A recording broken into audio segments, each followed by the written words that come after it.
فبأي آلاء ربكما تكذبان.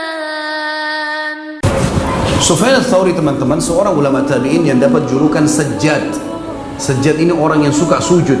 Sufyan ats-Tsauri ini teman-teman, ciri khasnya kalau sujud tidak pernah angkat kepalanya kecuali hajatnya sudah selesai. Sujud tidak pernah angkat sampai dahinya hitam, luar biasa. Diberikan julukan Sajjad. Pokoknya apa sujud. Karena alimnya dia, sampai sempat ada salah satu khalifah memaksa dia untuk menjadi hakim. Datang surat ke Mekah, dia orang Mekah. Hai Sufyan, kau harus jadi hakim. Dia nggak mau. Saya nggak bisa, saya tanggung jawab hari kiamat. Padahal waktu itu hakim, teman-teman sekalian, gajinya tinggi, dapat fasilitas rumah, kereta kencana, gajinya besar, bahkan dia bisa menghakimi khalifah, hakim. Tapi dia nggak mau, dia tolak. Saya nggak mau, silakan cari orang lain. Akhirnya khalifah paksa, harus. Kalau dia tidak mau, paksa dia, harus mau. Sufyan ats-Tsauri menolak. Akhirnya dia lari. Sufyan ats-Tsauri lari dari Mekah. Dia lari, teman-teman sekalian. Dia pakai jubah tua, dia pakai alas kaki biasa, jalan kaki dari Mekah menuju ke Yaman, ke selatan Jazirah Arab.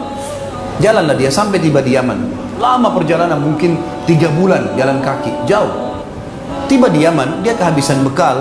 Kadang-kadang dia kalau lagi habis bekal di jalanan, dia kerja sama orang, kemudian dia dapat hasil, dia hidup lagi. Tiba di Yaman, dia lihat Yaman, setelah Yaman kan sudah lautan, nggak ada lagi jalan, ya. Maka dia tinggal di Yaman. Dia kehabisan bekal, dia datang kepada seorang pemilik kebun kurma. Dia datang ke sana lalu dia bilang, "Tuan, bisa nggak saya kerja di sini?" Orang dulu tidak kenal ini Sufyan ats-Tsauri. Orang cuma dengar namanya. Orang nggak tahu karena tidak ada foto kayak kita sekarang bisa lihat. Maka orang yang punya kebun bilang, "Baiklah, silakan kerja dengan saya." Kerja. Waktu ditanya, "Siapa kamu ini? Siapa kamu?" Jadi bukan ditanya siapa namamu, ya. Ditanya siapa kamu? Dia bilang, "Saya Abdullah.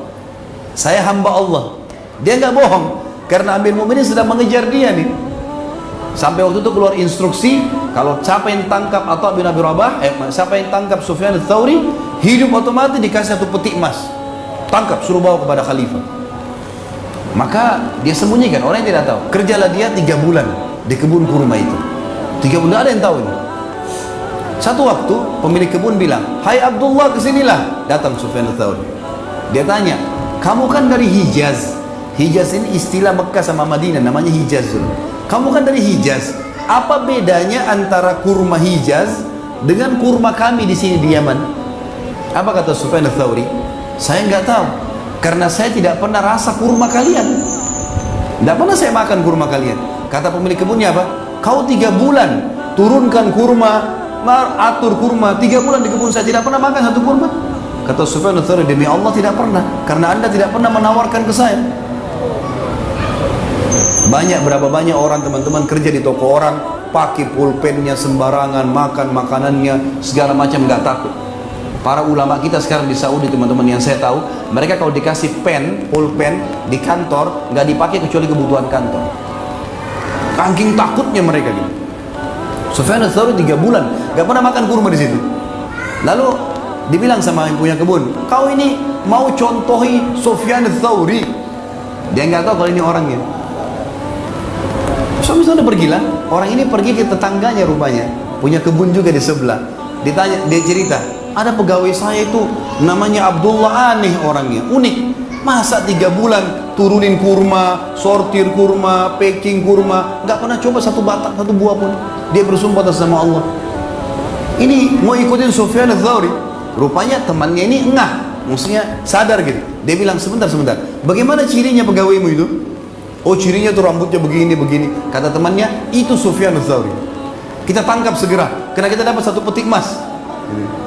Rupanya mereka kembali ke kebun. Rupanya Sufyan ats-Tsauri sudah pulang, sudah nggak ada, sudah pergi. Pergilah Sufyan ats-Tsauri kembali ke Mekah. Waktu kembali ke Mekah, teman-teman sekalian, orang-orang Mekah menyambutnya, para ulama Mekah menyambut. Karena ini ulama, ini kelasnya seperti Atha bin Abi Rabah ini di Mekah, sama-sama ulama gitu. Kata teman-temannya, Sufyan ats-Tsauri terkenal dengan sujudnya, dan karena sujudnya dia bisa membuat Amir Mu'minin mati pada saat itu. Apa yang terjadi? Rupanya Amir Mu'minin waktu itu kirim informasi, "Sufyan ats-Tsauri sudah di Mekah, jangan ada yang tangkap kecuali saya. Saya akan tangkap, saya akan bunuh dekat Ka'bah."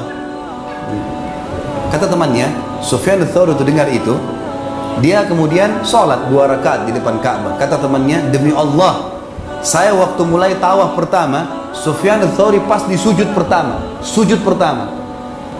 Saya tawaf kedua, dia masih di sujudnya. Saya tawaf ketiga, dia masih di sujudnya. Sampai 7 kali saya tawaf, dia masih di sujud pertama. Belum berdiri, angkat kepalanya. Setelah itu saya duduk di sebelahnya. Diangkat, lalu dia sujud lagi yang kedua. Lamanya sama tadi dengan 7 kali tawaf. Dia berdiri, rakaat kedua, sujud lagi di sujud pertama, rakaat kedua, seperti tadi 7 kali tawaf. Sujud yang kedua begitu juga. Begitu dia salam, dia pergi dekat Ka'bah, dia angkat tangan ke langit sambil mengatakan, ya Allah, aku bersumpah atas namamu, jangan masukkan Amir Mukminin ke Mekah. Sumpahnya begitu. Kata teman-temannya, kami mendapat berita Amir Mukminin meninggal dunia di pintu gerbangnya Mekah. Jadi bagaimana kesolehannya orang-orang seperti itu, teman-teman sekalian. Dan kita harus mengambil pelajaran dari orang-orang sebelum kita. Harus ambil pelajaran dari mereka, dan banyak sekali kisah-kisah seperti ini.